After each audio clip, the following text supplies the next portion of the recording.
সেইখানে এডিসি মানে হচ্ছে অ্যাড করব ক্যারির সাথে। আর শুধু অ্যাড মানে শুধু দুইটা যোগ হবে, ক্যারি যোগ হবে না, ক্যারিটা ফ্ল্যাগ হিসাবে ওদিকে দেখাবে।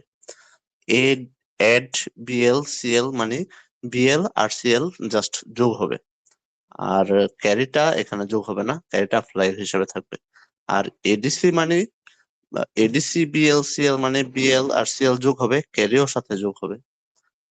তারপরে সাব বিএল সিএল মানে হইতাছে বিএল থেকে সিএলটা বিয়োগ যাবে, কিন্তু বড় এখানে বিয়োগ যাবে না। আর এস বিবি বিএল সিএল মানে বিএল থেকে সিএলটা বিয়োগ যাবে, সাথে বড়টাও বিয়োগ যাবে। মানে সাবট্রাকশন হবে বড় সহ, বড়টাও এখানে বিয়োগ হবে। এটাই।